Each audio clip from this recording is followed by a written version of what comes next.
Hi, everyone. Welcome to this webinar organized by the Swedish Institute of International Affairs Middle East and North Africa program.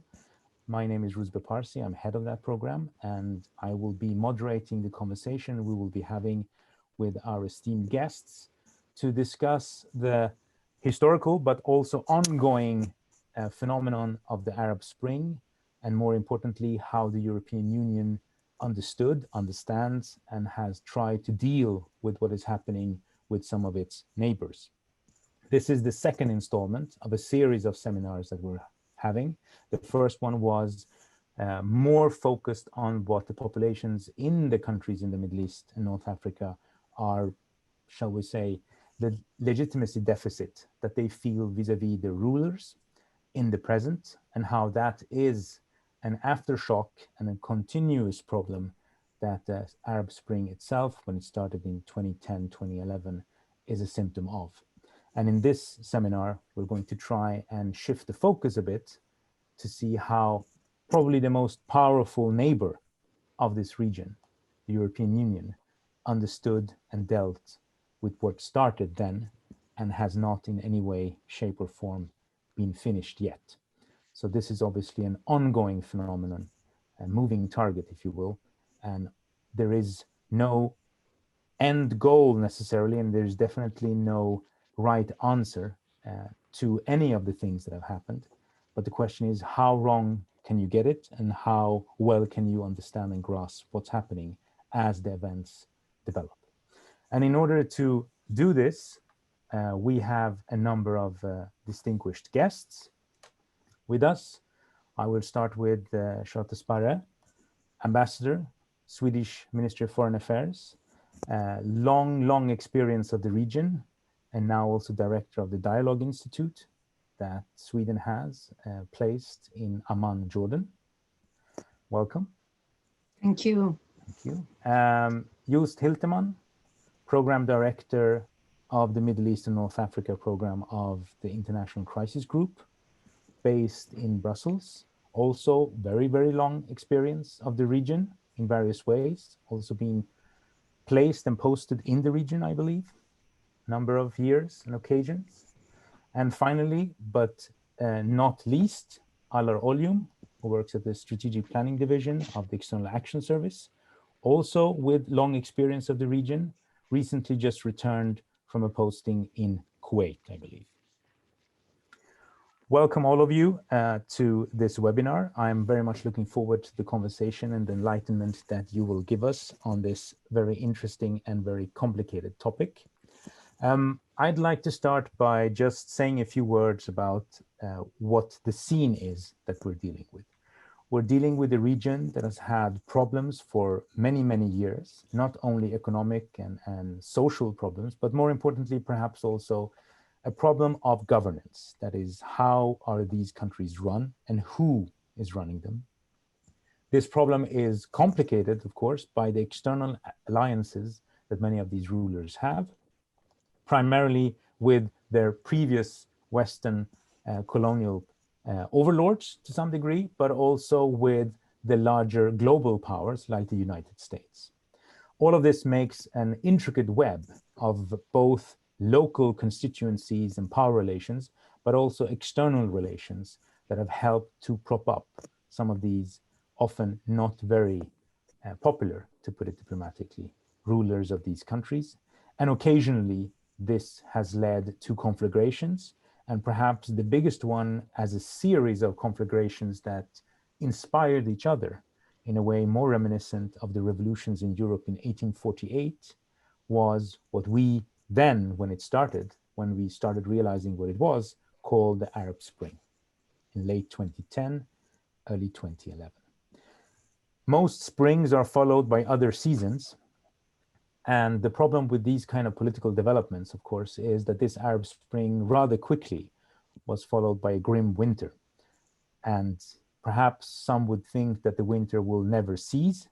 But as we have seen in the last year or so, there is no reason to believe that just because people's hope were dampened or dashed, that they are going to give up. Not necessarily because they are super ideologically motivated, but because of the simple fact that their socioeconomic conditions have not improved, on the contrary, have rather deteriorated, which of course adds an impetus to the willingness to chance and risk something different than what you have had, perhaps in some cases, for decades.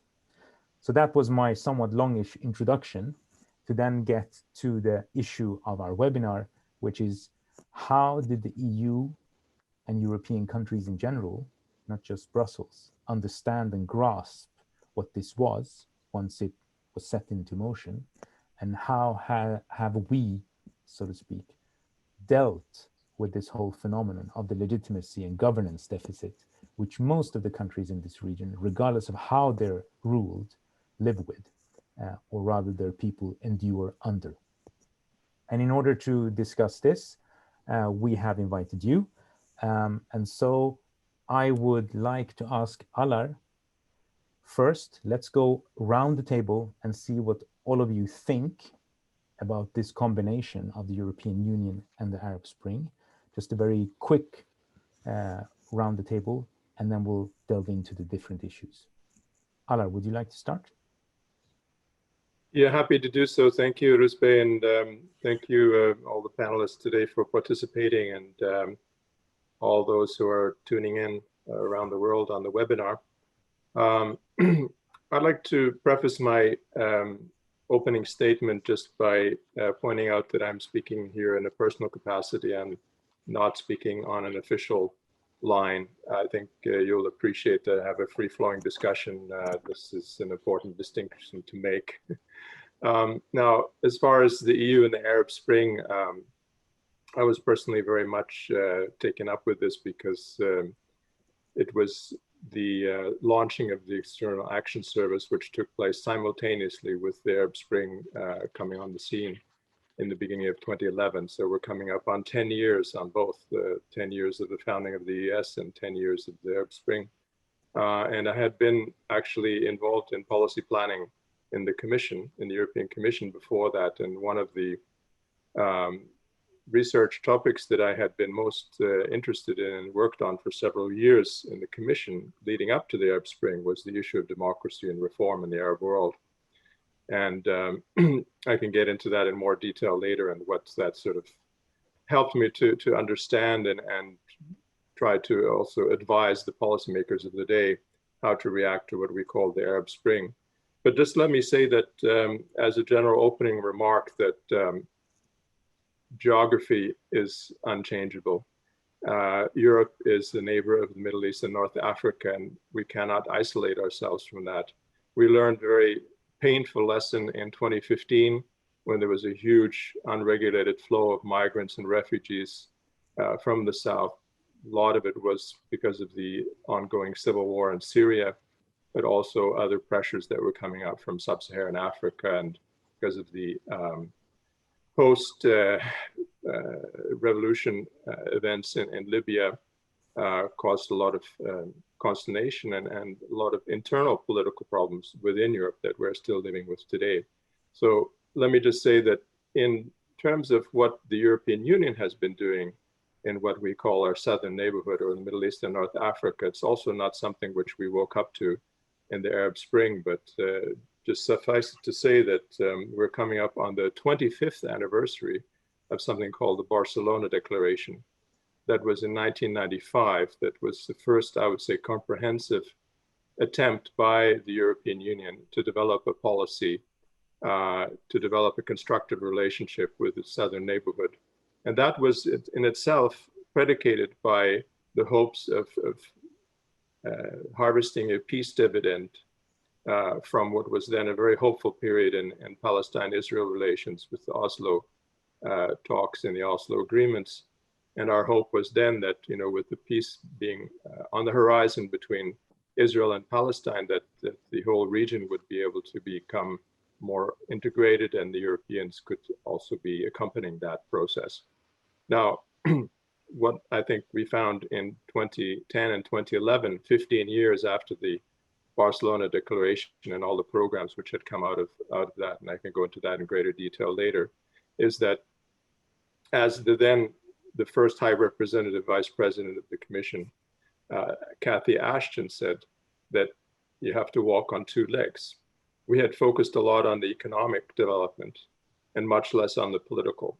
And I think what the Arab Spring brought to light was that what we were really missing was an emphasis on political reform. Economic reform had meant that countries like Egypt and Tunisia were getting good marks for their macroeconomic performance, even in 2010, 2011. But the fruits of that macroeconomic performance was being very unevenly distributed in those societies because of the corruption, because of the lack of democracy, the lack of inclusivity. So if you do not address the political aspects at the same time as you address the economic, then it's not going to work. It's not going to be sustainable. Now we can go into greater detail about how we dealt with the Arab Spring and the events of the Arab Spring, but I just like to point out that when we are dealing with this region, we have to remember that it is unavoidable for us. It's not a choice. We cannot, as the United States, as sometimes debating now to do, whether to withdraw from the region, they're becoming sufficient and self-sufficient in oil. It's not a question for us. We cannot avoid it. It's our geographical neighbor. And secondly, that we have to always consider also the political reform. What the Arab Spring brought to light was that there is no such thing as a so-called Arab exception.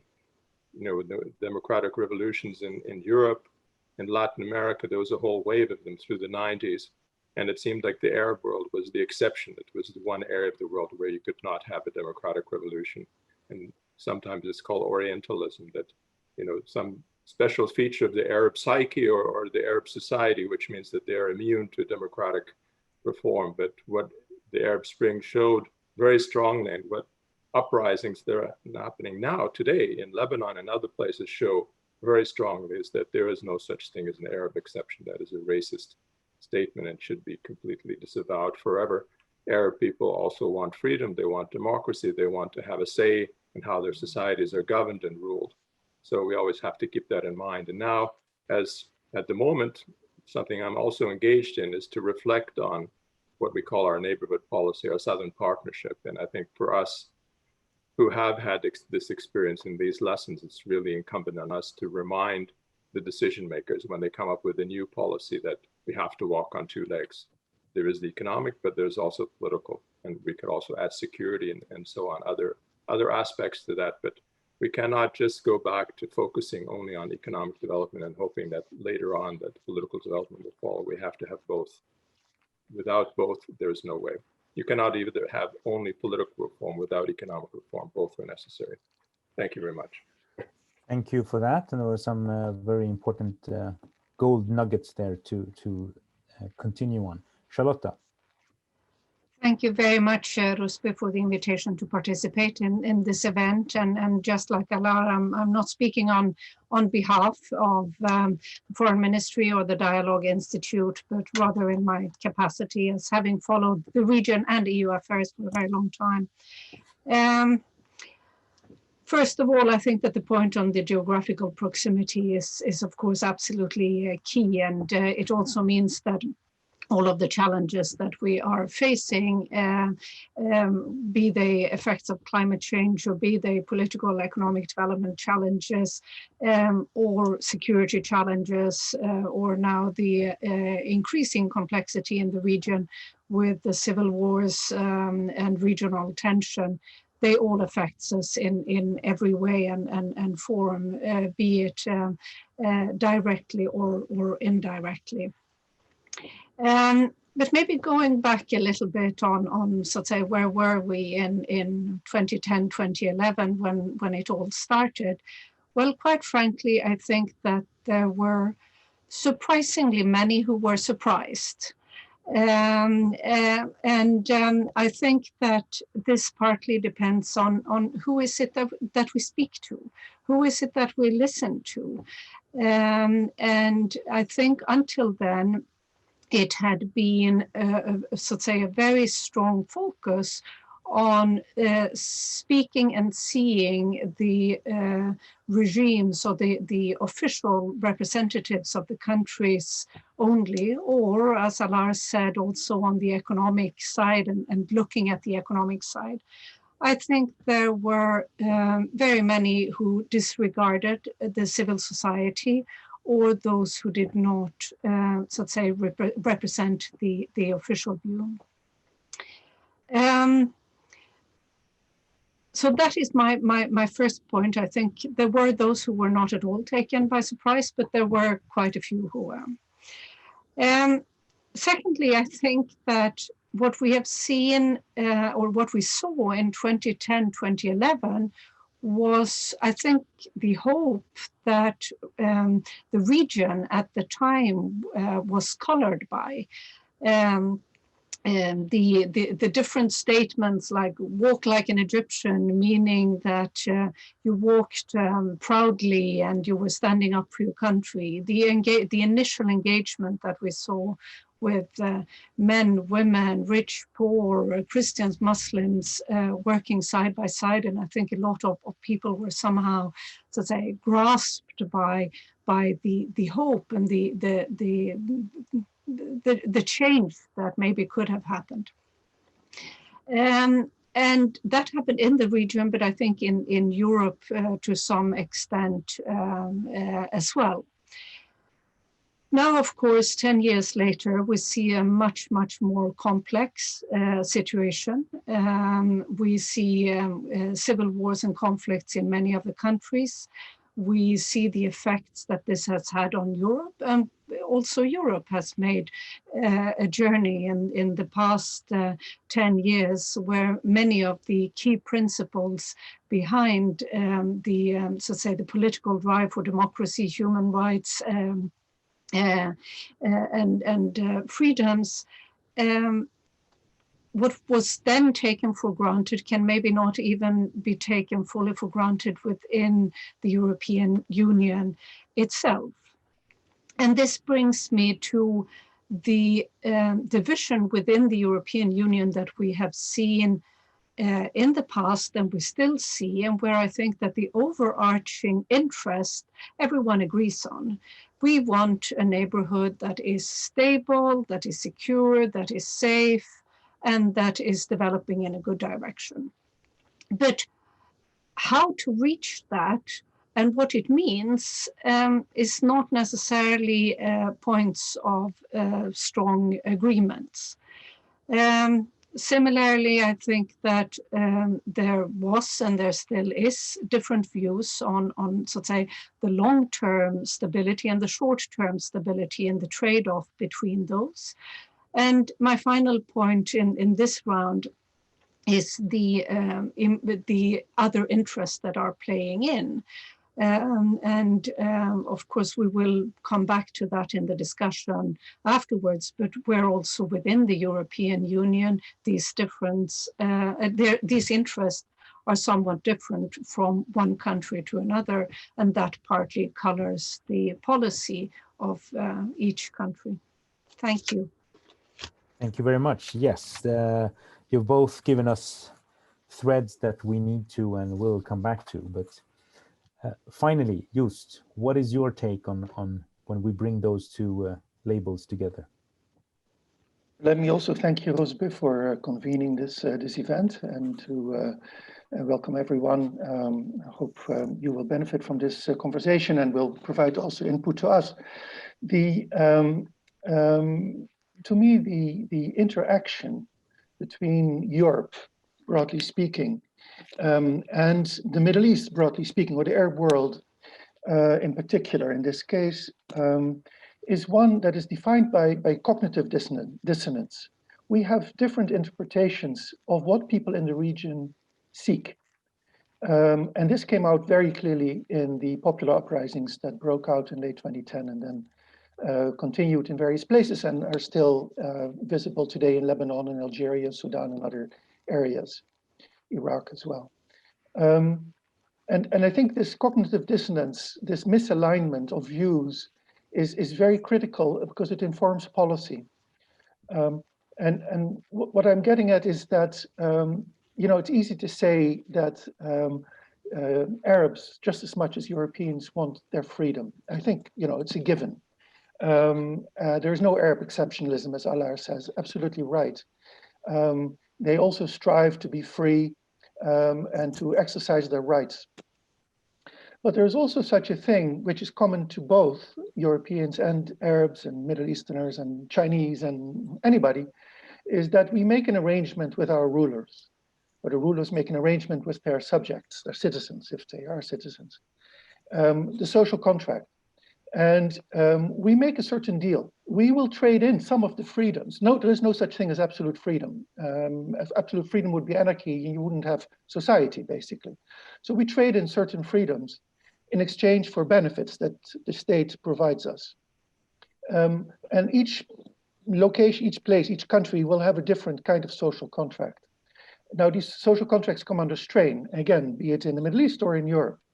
And that, if they really are torn apart, that's when a revolution happens. And I think in 2011, that's what we saw, that in fact, the social contracts that existed in the various places in the Middle East, which were very similar to each other, came apart.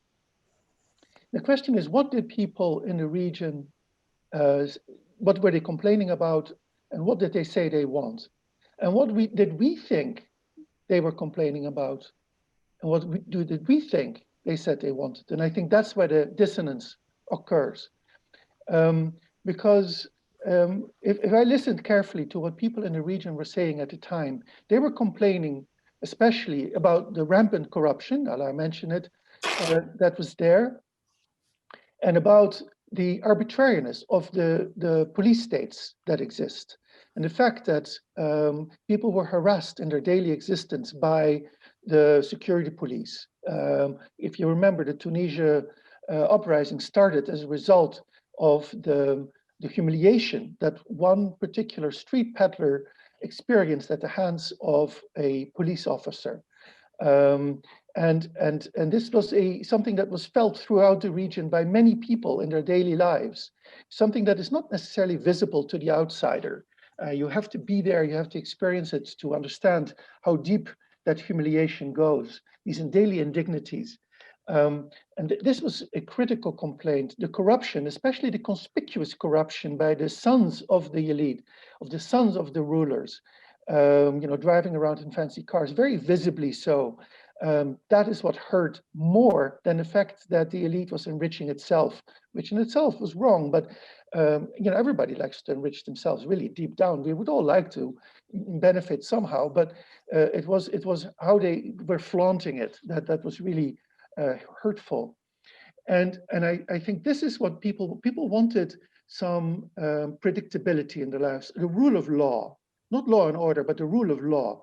The fact that institutions were responsive to their demands for basic demands, which they were granted under the social contract that they had, in theory, negotiated. Of course, none of this was publicly negotiated, but there was a tacit understanding. And but we in Europe, in many cases, and I think it's the dominant view, we thought people were crying for democracy and for human rights. And I'm not saying that there weren't people there in the forefront who weren't calling for this. Of course they were. Many were. But I don't think that was the general priority as such. It wasn't about what system of government are we calling for, but what system of governance are we calling for? What is it that we want the state to do for us? And if that means that if the only way the state will give this to us is through our own participation in a democratic way, then okay, then that's what we call for. But that wasn't the first demand. The first demand was that the state actually do what it promised to do. And if the state doesn't do it, then the state has to go, and the government has to go, and the regime has to go, and then we need to bring another one in that will do that for us. So I think this is where the dissonance occurred. And so I think Europeans were very confused when a large part of the demonstrators turned out to be Islamic, not Islamic, but Islamist rather, who had a political agenda, and who were, Islamists who believed in the democratic process in terms of parliamentary elections. We saw it in Egypt, but who also had particular views on social mores that didn't necessarily agree with our Western interpretation of human rights. And so there was a hesitance on the part of many Europeans about really who was out there in the streets, what were they calling for, and is this something we as Europeans with our Western views can embrace?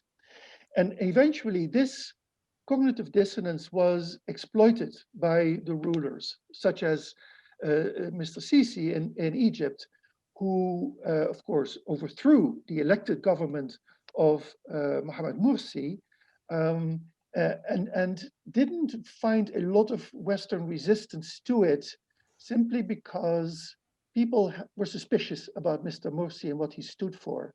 Whereas Sisi promised to bring back that secular order that Europe at least is more familiar with, even if it brought back also the autocratic practices. And in fact, he did it more than so than Hosni Mubarak before him, that we also decry, which is the torture and the suppression of rights of expression and assembly that we support. In other words, we ended up not criticizing the regimes that tried to come back, and in some cases came back with a vengeance, simply because we weren't sure that the alternative that the people in the streets were proposing were bringing the kind of change that we thought the region deserved and was asking for, because it wasn't really clear to us what people in the streets were asking for. For sure, the people in the streets also through Sisi didn't get what they were asking for. That led to the defeat of the popular uprisings in the end, or to civil war in some cases, even worse. But this is the challenge that people in the region still face today: is what are they getting out of what are they getting in exchange for the demands they are making? Is it what they want? But also the problem is, do we in Europe understand really what it is that they want? Excellent.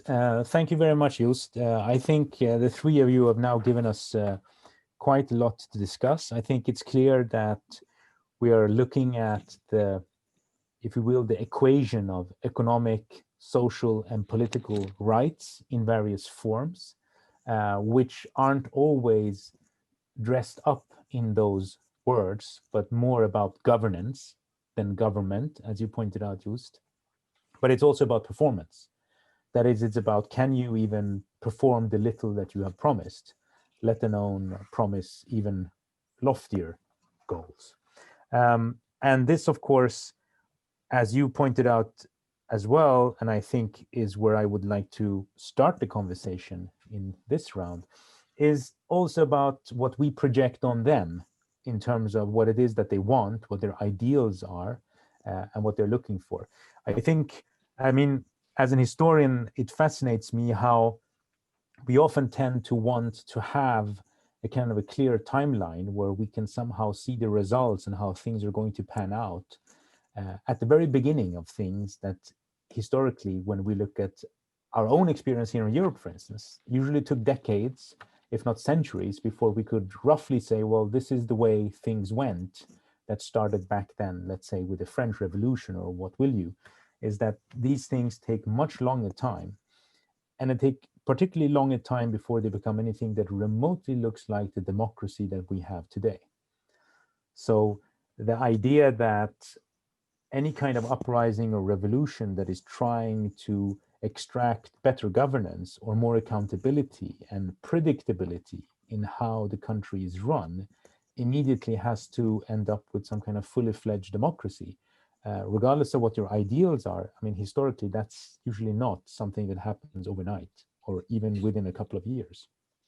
So it's also to some degree setting up a kind of a time frame where things almost automatically will have to fail because you cannot create those things within a span of a year or two, at least not when if you think of governance as immediately being a democratic, fully democratic government.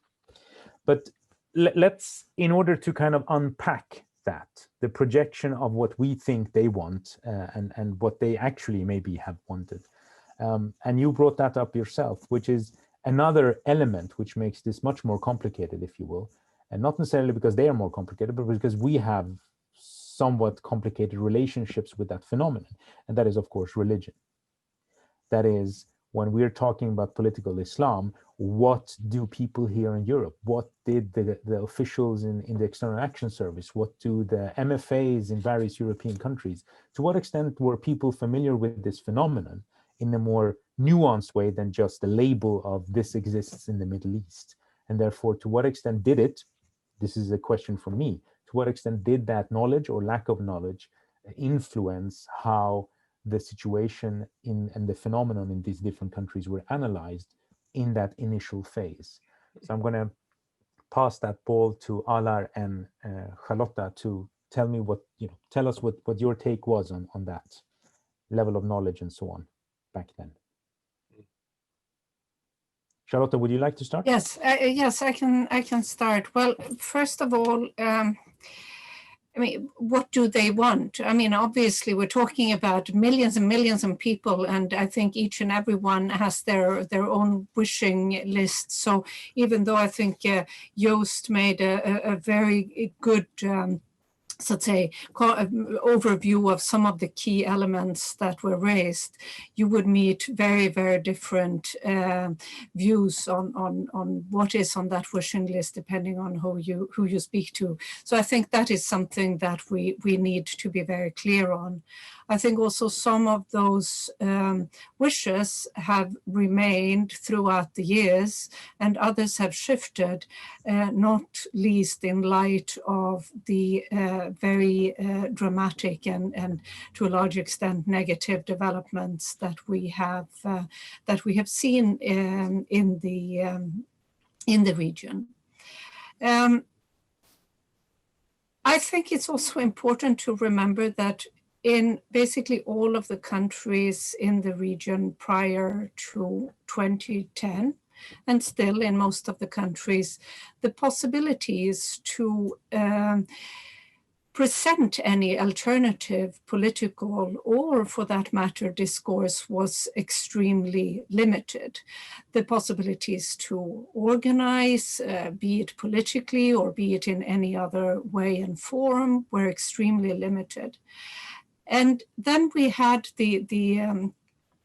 this extremely well-used argument that it's either us, the regimes, or it is the Islamists. And of course, that is what it eventually turned out to, as the Islamists were basically the only ones who, in spite of the restrictions, had managed to get organized either, so to say, somehow discreetly within the countries where they were and under the cover of the mosques, or in exile. Whereas everybody else who was standing for, call it a more democratic discourse, had very, very limited possibilities of developing anything. And that goes for political party, trade unions, civil society organizations, and so on. On your specific question on did the European Union, member states, ES, etc., did we know the Islamists? No, we did not. And I think that is maybe one of the in my view, large flaws of our own ability to react. But again, it was a combination of the very limited possibilities to engage and to meet with anyone representing this school of thoughts, at least in the countries in the regions. In many countries, it was either, say, legally impossible to meet, or even if it was possible, the kind of pressure that came upon all those who tried to listen to, especially if they were diplomats or alike, was tremendous. And I think that this was really one of the problems and maybe created on one hand a certain level of naivety in thinking that some of the promises that we saw, you spoke about Morsi, and some of the promises that Morsi made in the beginning sounded nice in terms of, yes, we're going to have a vice president who is a Copt, and we're going to have a vice president who is a woman, and we're going to be democratic. And I mean, all the language was somehow putting the right words in the speeches, but then not necessarily delivering on it. I'm not really sure that I think we have maybe improved a little bit in terms of a greater awareness today, but I still think that we need to work much more on the understanding of political movements that, so to say, base their thinking or use the religion as, so to say, a political platform to make their arguments. Thank you. Alar? Yeah, I can subscribe to everything that Charlotte said, but let me just give a brief summary of my own views on this topic. Having been on the inside, I actually joined the European Union institutions just after the free and fair elections that took place in Palestine in 2005, which the European Union had been encouraging, promoting, funding, helping to organize, monitored, and certified as free and fair. And then the Palestinian people went and chose the Islamist party, Hamas. That was the winner of the election. And I think the colleagues in the European Union at that time was the Director General for External Relations of the European Commission, where I started. They were left surprised, shocked, dismayed. They never predicted this kind of a result, and they were at a loss. They didn't know these people. They had not spoken to them. They had no idea what they stood for and you know, what they were really about. So it was the first task I got from the Director General was to find out more about it and try to explain where did we go wrong, and did we go wrong, and how to prevent these kind of unpleasant surprises in the future. And that led to forming a task force on the issue of political Islam, which was taking some very experienced colleagues. I won't name any names here, but some of the people who had really had experience in the field and who knew something about it, either academically or in practice. And our finding was that, well, first of all, there are Islamists and there are Islamists. There are those who are like the Muslim Brotherhood, who are, I would say, not only rhetorically, but actually committed to a democratic system for the most part. And then there are those who are like so-called Salafists, who are not at all usually committed to a democratic system, but rather are outside of the democratic system. Some of them do participate, as we saw after the events of 2013 in Egypt. They were actually encouraged by the state to participate. And there are others who are extreme in terms of seeing that violence is the only method of achieving their goals. So we have to first of all make this distinction between these three main trends. And sometimes there are interrelations. Some move from one school of thought or one tendency to another, but it's very important to make that distinction, number one.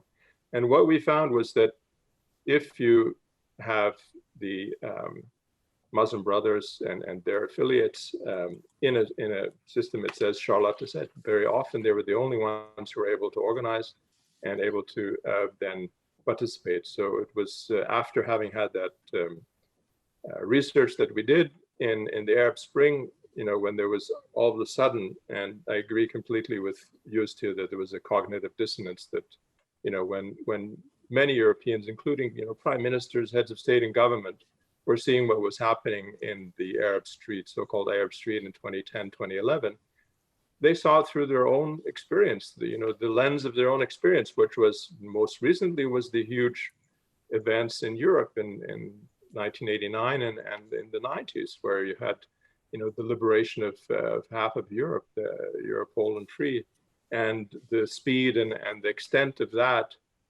Many of them, even prime ministers, said, you know, this is what is happening. They saw the young Egyptians, you know, with smartphones and using Facebook to connect, and this was like the face, the Western face, the acceptable face. And later on, you know, I sent a note. I said, well, I reminded our new leadership of the ES that had just been launched. Look, we did this research, you know, in 2006. We were thinking, you know, what happened in Palestine? well, if you organize free and fair elections in Egypt, I can almost guarantee you that, the winner will be the Muslim Brothers and their affiliates. So, be careful of what you wish for, and not as an argument not to support having free and fair elections, but rather to be very sober and aware of what you are doing, and who are these partners. And what we had suggested at that time was to engage and to get to know these partners, not to legitimize them, saying, when you talk to somebody, it's not to legitimize them, but rather to exchange and to find out more about them and for them to find out more about us. And we found that this kind of engagement would be justified, and the commission was all on board. But I can tell you that when we went to the council with this paper, with these findings, there were some member states who were categorically opposed, and we could not move the ball in the council with member states, because already at that time there was those who thought that, well, a Muslim brother, a political Islamist, is not somebody that we want to help or want to deal with. So they blocked this discussion, which we found as the commission at the time was essential, because if we were going to instruct our ambassadors, our policy officers in Muslim majority countries to engage, that would be a high risk of getting the disfavor of the host state government. And if we were going to have our commission delegations being made persona non grata, we wanted to make sure that member states knew what we were doing and accepted, at least accepted, not necessarily supported, but accepted. But we couldn't get that. And it was thanks to some very brave heads of delegation that they did still engage, and we had some more knowledge. So I think by the time of 2010, we did have some more knowledge, but certainly not enough. There weren't enough contacts. Had we followed our proposals from 2006, I think we would have been much better placed in 2010 to deal with the Morsi government and to help and to choose our battles. But that said, I think that seeing what happened after the fall of the Morsi regime in Egypt, we still, I think from the European side, did everything in our power to help the reform government in Tunisia, which was in certain periods also containing the political Islamist party Ennahda there. And certainly from the point of view of being in the institutions, in the European institutions, there was not, certainly some colleagues, you cannot say all are the same, that some did have this prejudice, I would say, against anybody having a political Islamist title. But in general terms, I think we were quite ready to cooperate and work with political Islamists in government as long as they were there in a legitimate process. And of course, also, as Charlotte said, there were things that we didn't like, the policies towards women, towards minorities, etc. We were always on guard about those things. But I think by 2010, 2011, we could have been better prepared. We were a bit better prepared than we were in 2006.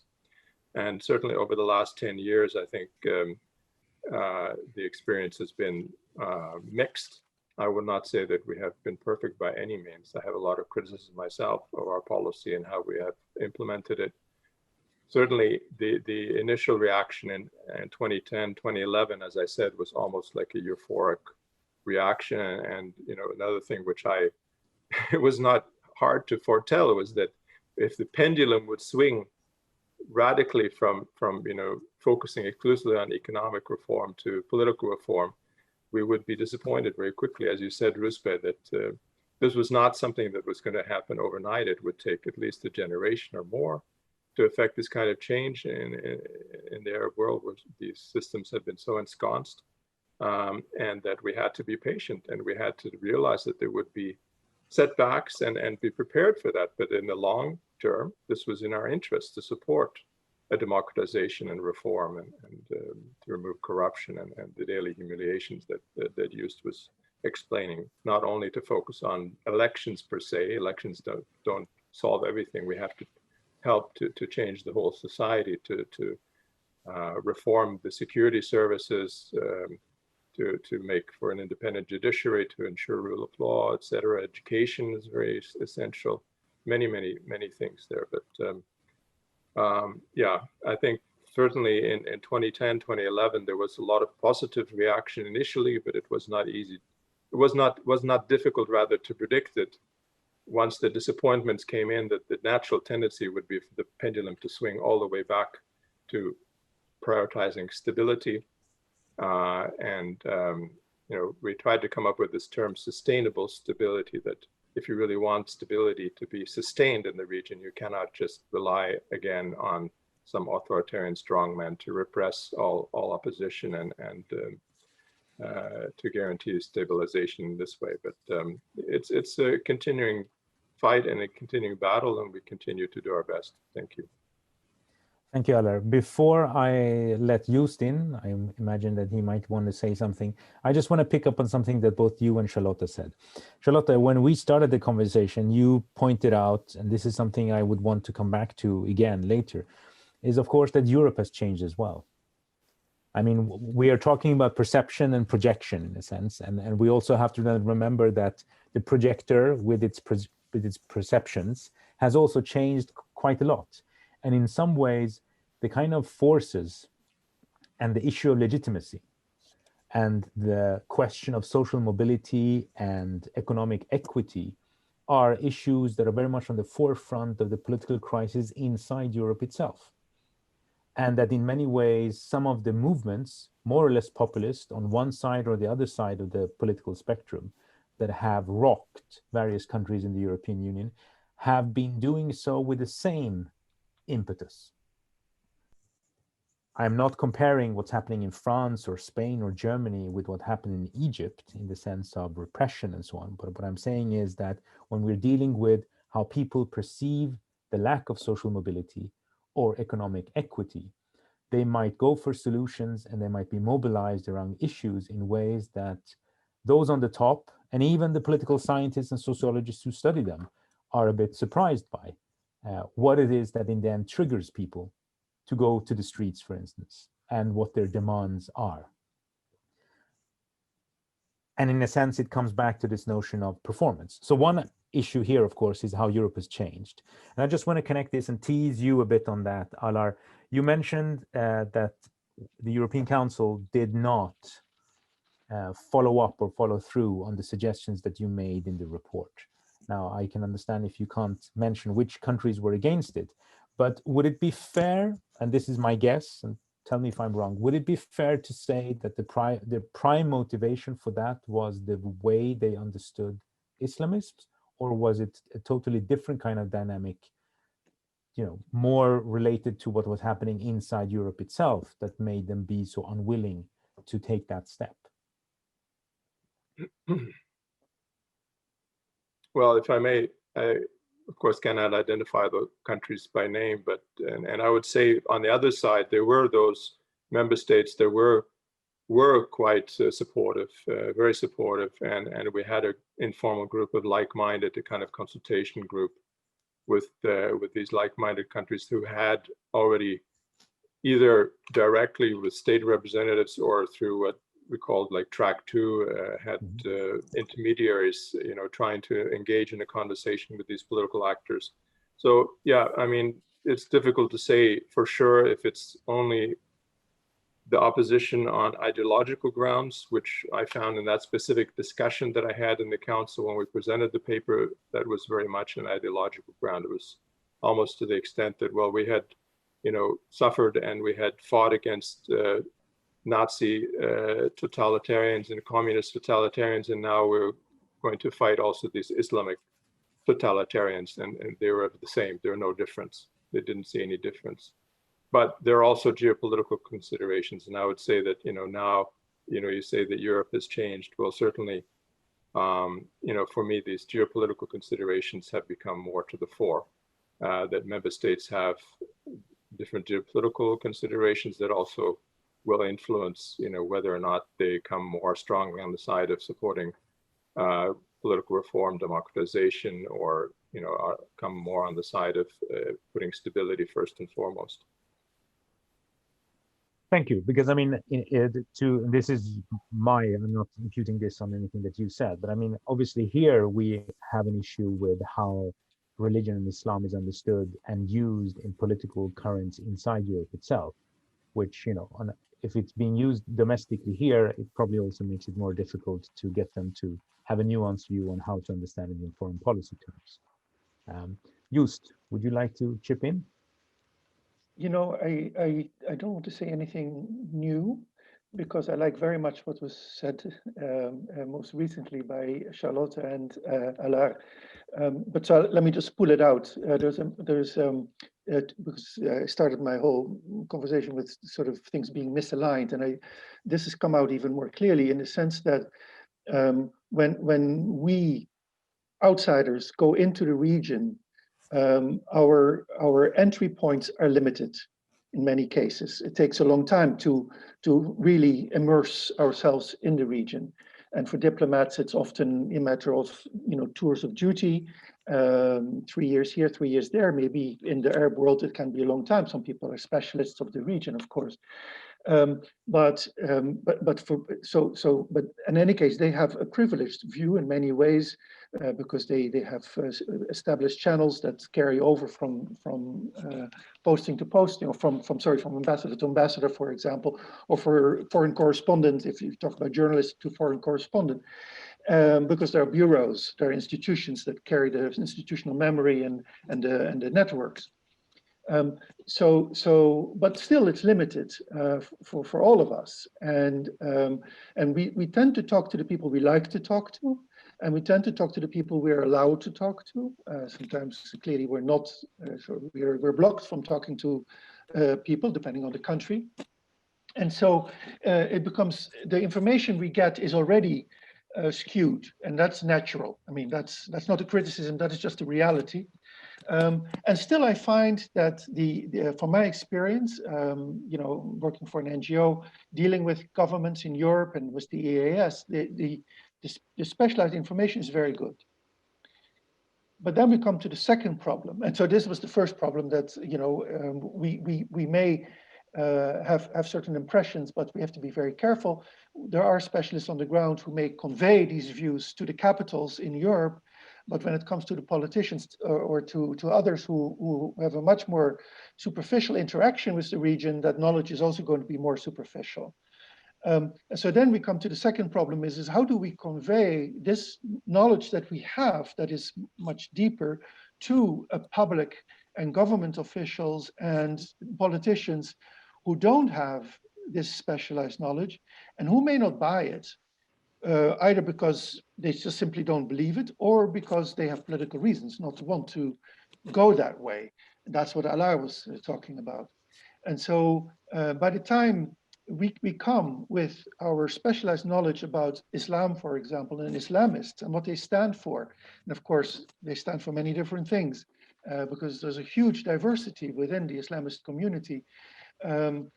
Never mind the Islamists and the seculars and the non-Muslims and all the other minorities in the region is hugely diverse.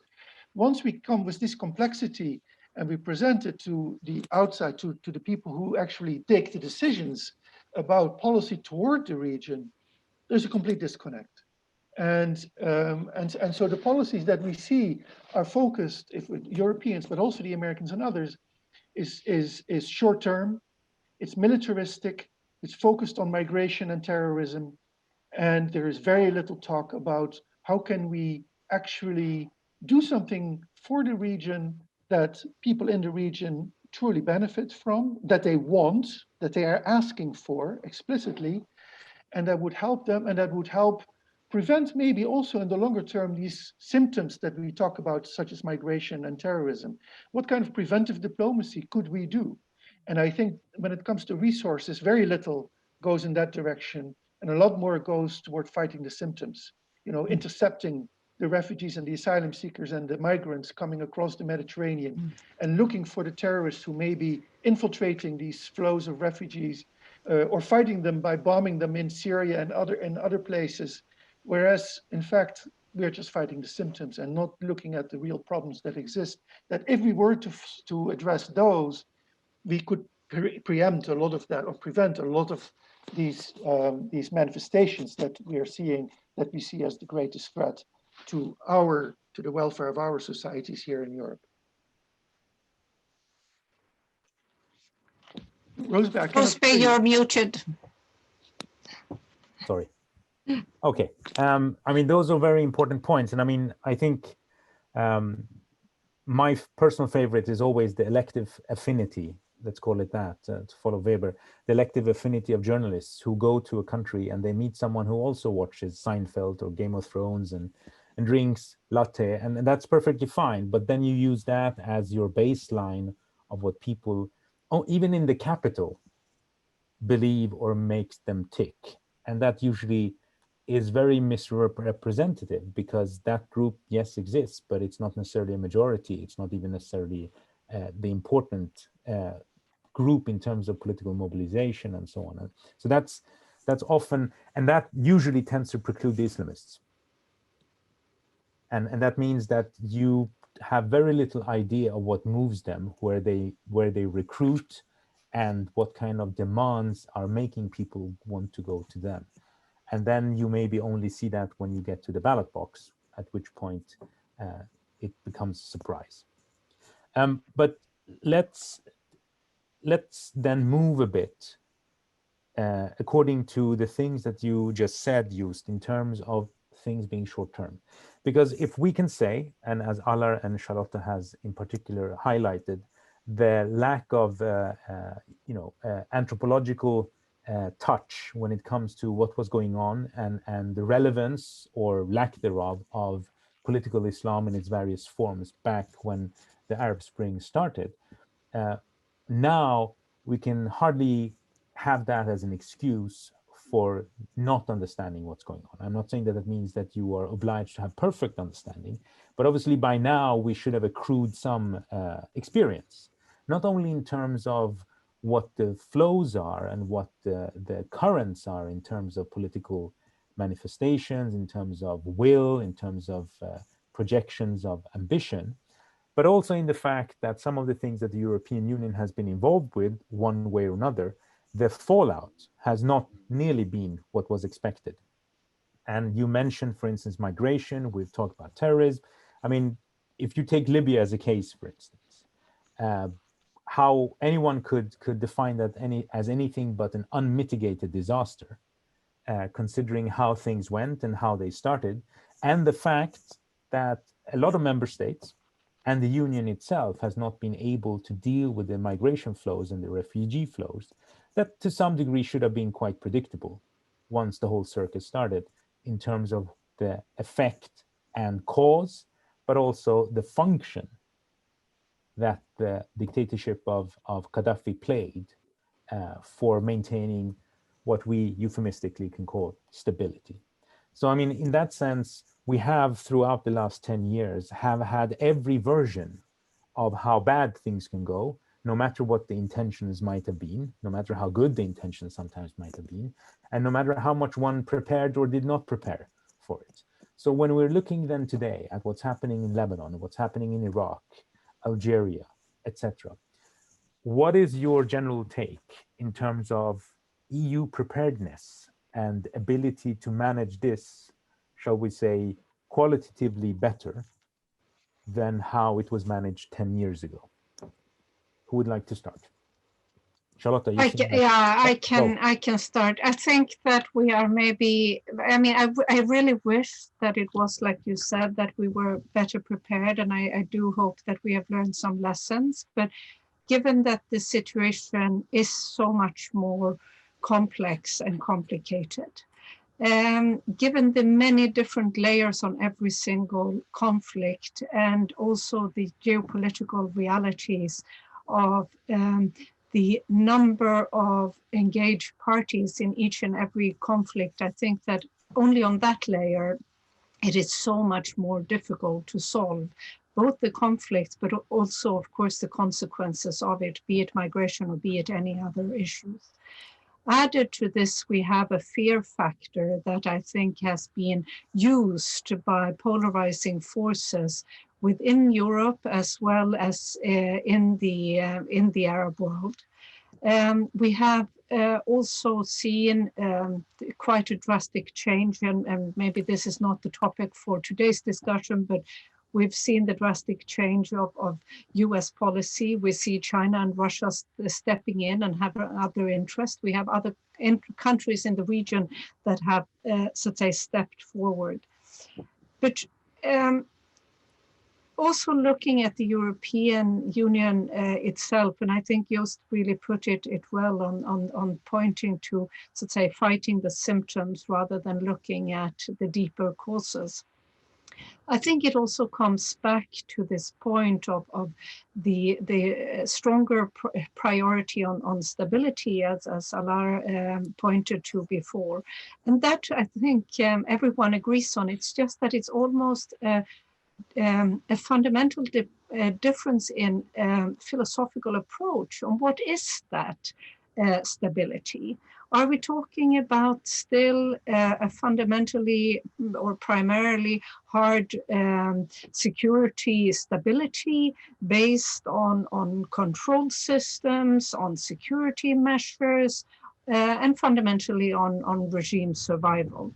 Or are we talking about a broader human security perspective and looking at broader concepts of human life and dignity, and where in that case inclusion and participation and so on is much more important? And needless to say, I'm personally very much on the latter side, and I really do not think that we can achieve any stability without looking into also the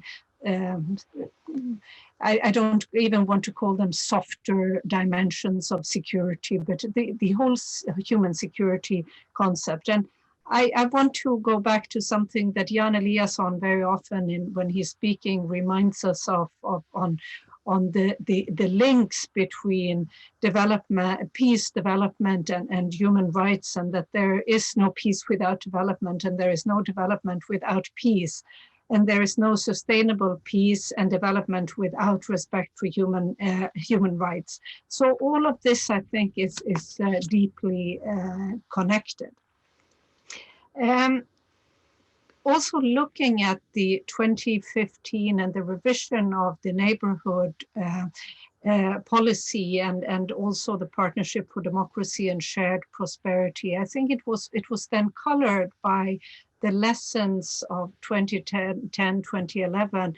But again, now if we would write it today, it would probably look very, very different. And I think that the intentions were very good, but there were still also very limited incentives. And if anything, I think that those incentives have been shrinking even further, be it funds or be it market access or be it prospects for mobility.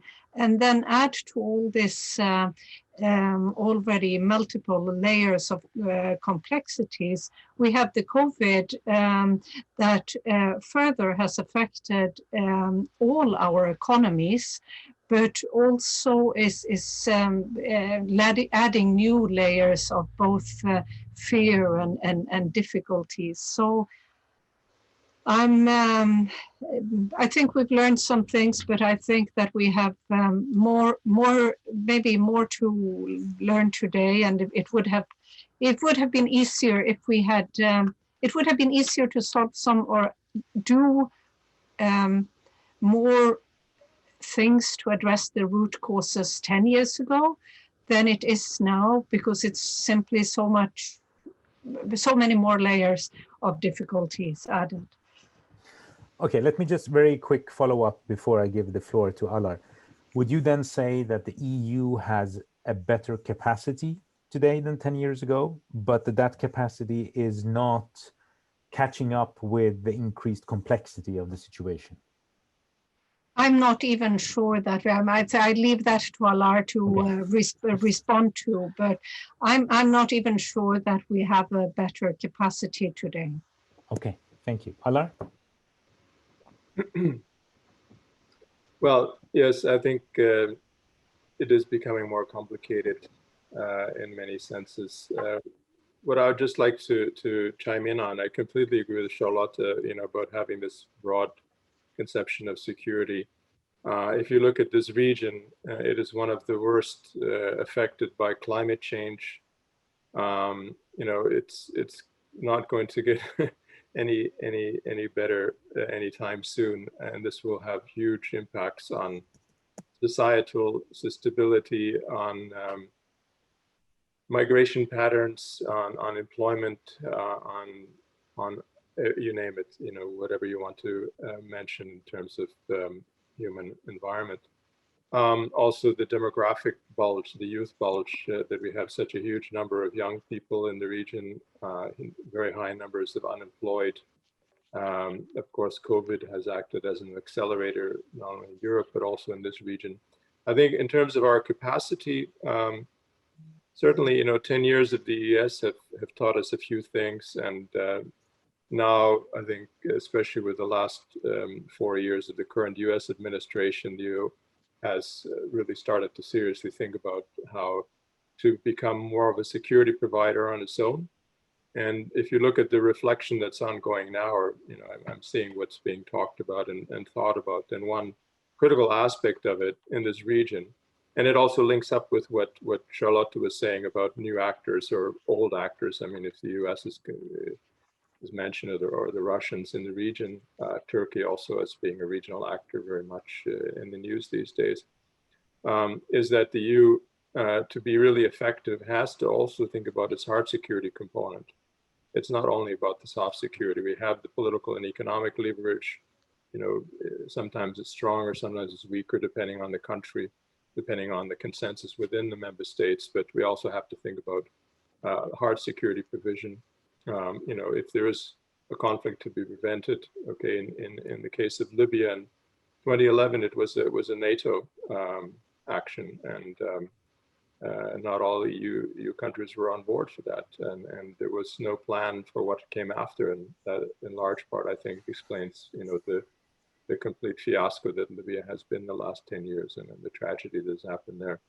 But in any case, I think we are, in a certain sense, less naive now, and we know a bit more about the region for sure, and we do have some more instruments.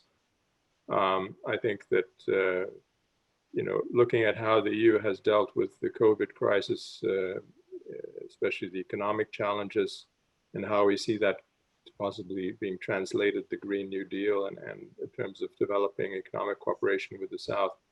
As I said in the opening statement, I think it's really important to pair that up also with at least an important emphasis on political reform, that we cannot forget those lessons. And we, you know, those of us who were there and were part of those discussions have to constantly remind the decision makers, the policy makers now, that fine, you know, we have to look at the economic aspects, but also the political aspects now. And I would add also here the security aspects. And I think, you know, all hope is not lost for sure in the region. I think there is also some green shoots, some possibilities for positive change coming down the line. Let's see what happens with the US election as well. It's coming up in less than 3 weeks. That could also mean that the US could once again be a stronger partner for the EU in the region. I think there's a lot of things that we could have done together that we missed doing at the time. And we could do, you know, with the new administration in Washington, or, you know, whoever's in power there, we have to consider what the EU can do on its own. Thank you. Thank you. But I mean, obviously, again, we come back to what we mean with stability. And I think even if you had a Biden administration, I'm not sure that their understanding of stability would always, you know, be in sync with what we could perhaps have a consensus on here in Europe, especially when you're dealing with, for instance, Egypt.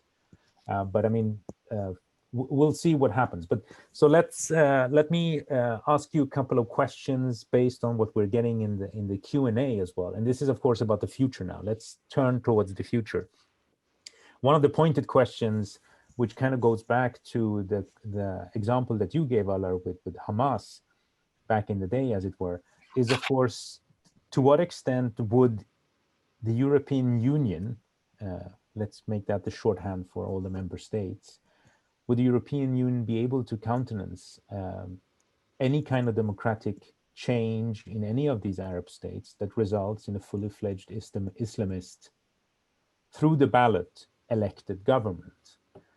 In a sense, like with Morsi, but again, would the reaction from the European Union be different? Would the European Union be more equipped and willing today to engage with a government with such a strong component of Islamists in it? Would that be possible? So that's one question. And it's connected to the other question, another of those questions, which is what can the EU do itself? To what extent is the EU interested in not fomenting as if it were a revolution, but to encourage and to nudge, if you will, some of these countries in a less repressive direction politically, obviously connected to how they're governed, not just in the sense of we try and force someone, if we could do that, to just have an election, but rather change the way that they govern their societies. Who would like to start?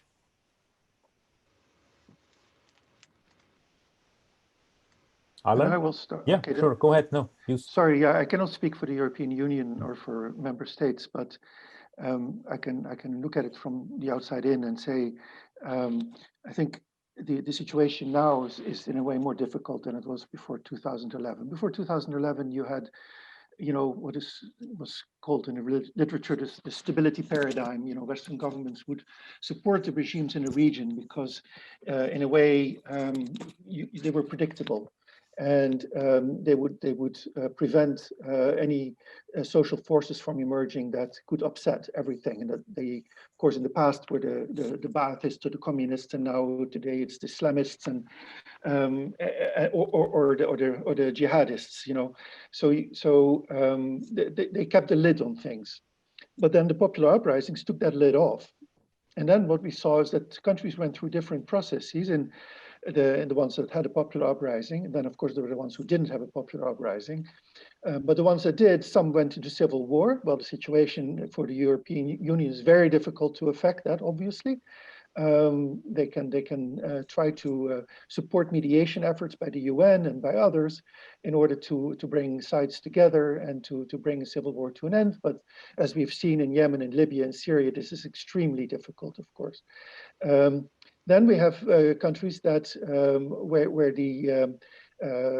you can say the popular uprising led to something new. In fact, there's only one, and that's Tunisia. And there the European Union can do quite a bit to, what I think is really the key, is to strengthen some of the institutions of transparency and accountability that can help improve governance, and that can help root out corruption, that can help curb the arbitrariness of the absolute state, the way it intrudes in people's daily lives. So Tunisia, there's some opportunity. Then there are the countries that, like Egypt, where the state came back with a vengeance, maybe Syria in the future as well, once Assad restores control over all of the territory. They're going to be very difficult to deal with as a European Union because they're absolutely impervious to any kind of positive change. They've seen what will happen if you open the door a little bit.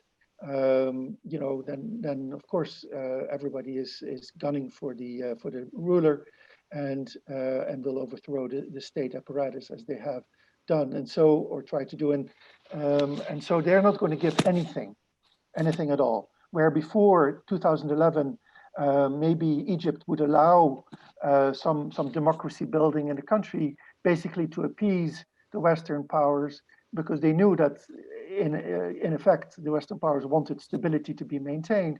Now you cannot even have a discussion with the Egyptian government or other governments like that about these things. They just don't listen, and they will talk to the Russians and the Chinese instead if they want things in terms of aid and reconstruction and whatnot. Then you have the countries that didn't go through the popular uprisings. And those are also, there's two kinds. One, the republics that didn't, like Algeria, maybe Iraq, maybe Lebanon, even Palestine, because Palestine has its own issues, very different. But now we've seen Algeria and Iraq, of course, and Lebanon going through this as well. And there are still possibilities of shaping the future there. And the Europeans certainly can can try to step in there, and we can talk about what that would mean. But then there's the monarchies, the Gulf monarchies that are rich, that can buy off the population, and then the poorer cousins in Jordan and Morocco, who Saudi Arabia can buy off or can support financially in order that these two countries can buy off their own populations, as they did in 2011, in fact. And there, some reforms are possible, and the EU can still play a positive role, because Jordan is very much dependent on the West as well. Morocco also to some extent, and they will listen to certain advice and to certain aid that is shaping the polity. So we have to look. In other words, my overall point is you have to look at each situation and see where the EU and the Europeans can do something. There cannot be a template. There cannot be a cookie cutter approach to the whole region, because there's such diversity. But I do think we need to prevent the existing conflicts from metastasizing, from spreading throughout the region, becoming a much bigger war. And we need to find ways of guiding the re-entrenched autocracies from going to the limit, because those places are ready to explode. And that could lead again to very nasty situations. Imagine Egypt imploding, and what that would mean for Europe, and never mind the region, and never mind Egypt, would be a catastrophe. So it requires really creative thinking. And I say this without actually having concrete proposals. It's very frustrating. It's very challenging. And we need to all think about how we can, do something from our side in a situation, and regional and an international situation, where the United States is stepping back, whether it be under a Democratic or a Republican administration. It's just that the Republicans are a little bit more destructive than the Democrats, but really all of them want to retreat from the region. And the Europeans are also tied up in knots about their own domestic situations and the unity of the Union. So it's not the best of times to even come with creative ideas for the Middle East. Fair point. And I mean, here, before I let you in, Charlotte, I mean, here, that's something that's, at least from what I have seen myself in the last 10 years, people sometimes in Europe have kind of almost assumed that the Americans will always be on the same page as us and be as concerned with what is happening.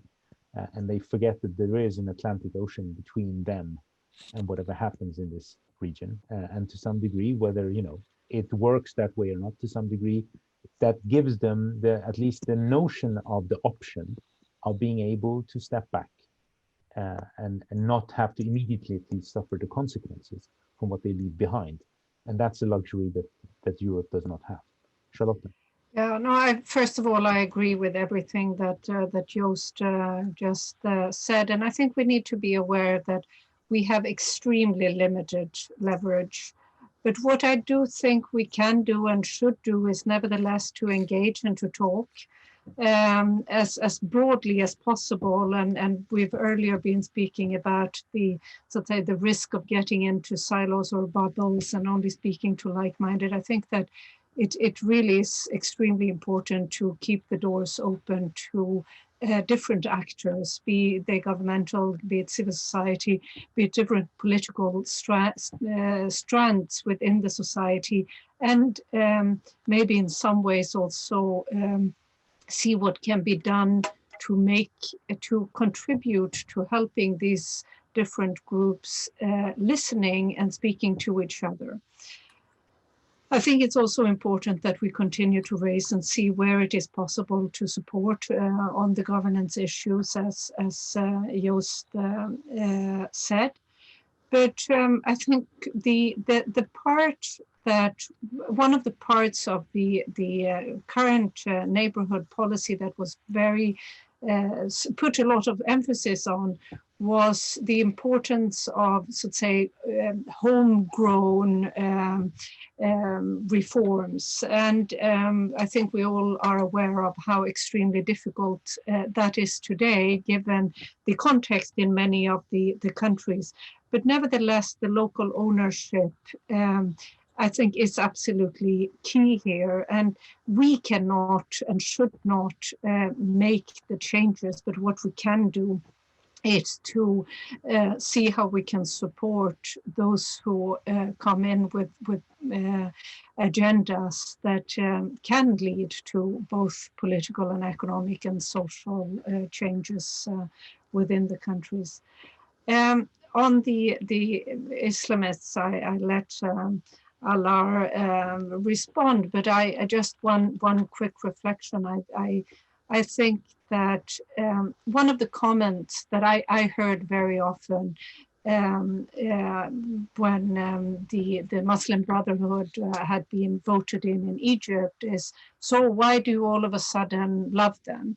And I think there was no love lost. It is just really a question of who is, so to say, running a country you speak to.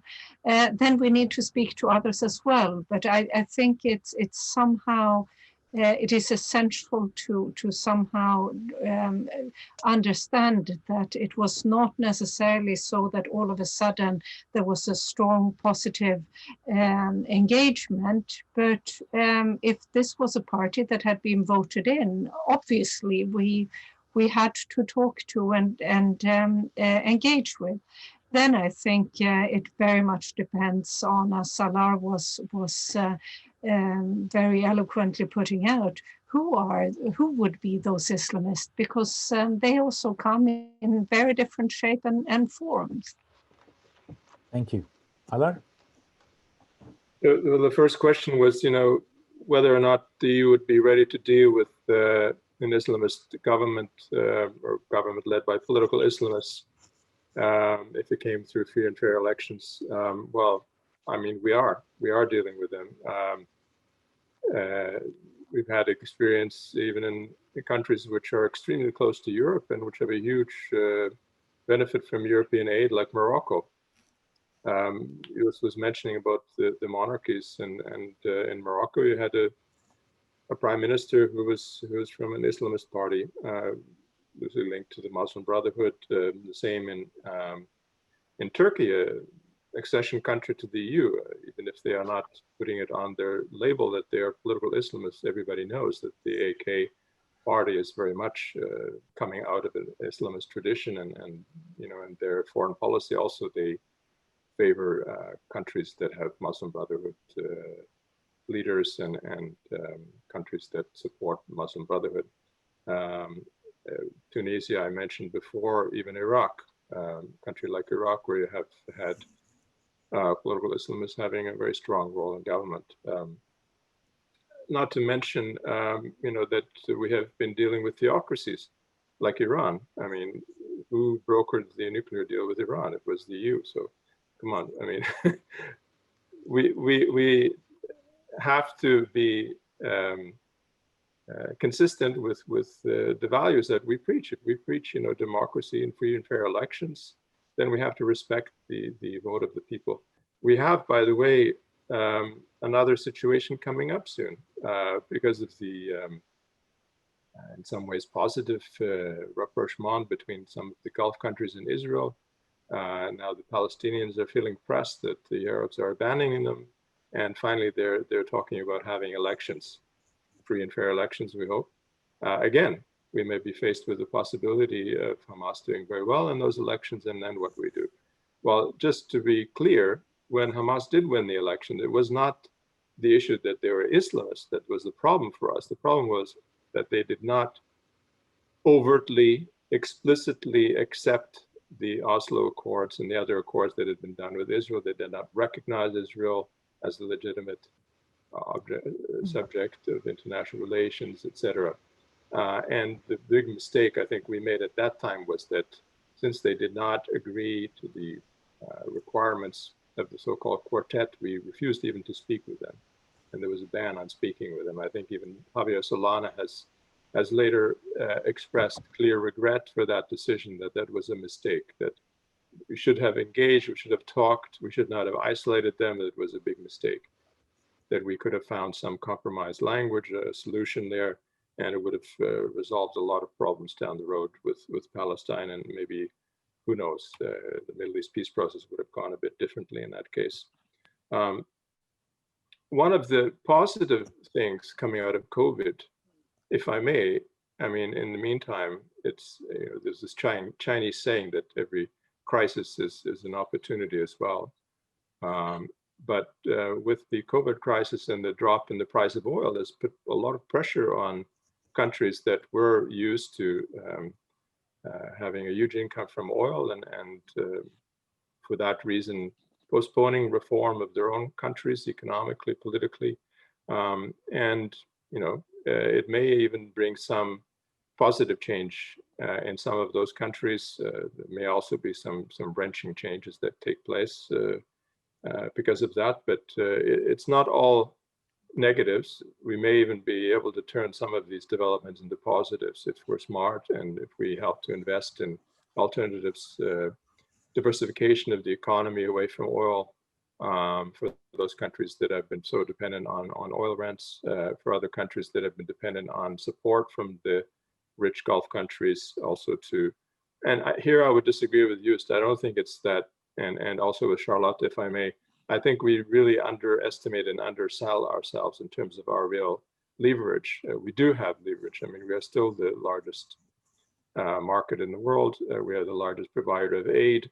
And, we have been quite significant in terms of, what we do offer to the countries of the South. And if we do it in a smart way, an intelligent way, we can leverage change in those countries. We have done it in Tunisia. We're doing it now in Lebanon. We can do it even in a country like Egypt in the future if we play our cards right. So I think we shouldn't undersell ourselves. It requires, strong determination and clear-headed leadership from the European side. Unity among member states, easier said than done, but I think it's doable. Thank you. Thank you, Alar. And let me then take the opportunity to wrap up our conversation with some of the things that you just also mentioned. I mean, in that sense, the European Union is not only the largest market, but also in that sense, the biggest economic player that can have a relationship with most of these countries. And depending on how you play that role, you can help bring the economic stability that any democratic development requires. Because that is, after all, one of the things that many of the people in these countries, as Joost mentioned, have been clamoring for are jobs and the things that we associate with basic welfare society services that the state is supposed to provide, and which the states in these countries in various ways have provided or promised to provide as a way of being able to avoid political reform. So all of those things are tied into each other, and especially for those oil countries, I mean, even they are now thinking of transitioning one way or another because they know that their oil is not going to help them escape having to deal with the issue of societal reform. And so they need to change their economies. Whether they can do that without bringing people in, so to speak, in the decision-making process is the Chinese development that they're perhaps coveting, but which I personally at least think is very doubtful that they will be able to pull off. So there is some hope. There are some lessons learned, but this is an ongoing issue and an ongoing conversation, not just vis-a-vis the countries that we're dealing with, but also inside Europe itself, because it also reflects back on some of the issues that we deal with here in Europe and some of the labels and categories that we throw around in our own political discourse. And in that sense, the Middle East and Europe are not just neighbors. There is a Middle East in Europe and there is a Europe in the Middle East. And I think that's worthwhile reminding ourselves of sometimes when we're dealing with the labels and the political discourse compared to the experts who know the subject much better. And on that note, I would like to thank the three of you for participating in this conversation. I've learned a lot and I've enjoyed it very much. I hope it was a fairly pleasant experience for you as well. And for those who tuned in, this will be recorded and will be put on our website. So those who want to come back and watch it again can do so. Thank you very much and have a good afternoon. Thank you. Thank you, you. Rosberg. Thank you both, Charlotte Bye. and Alar. Thank you. Wonderful. Thank you. Bye. Thanks. Bye-bye. Bye.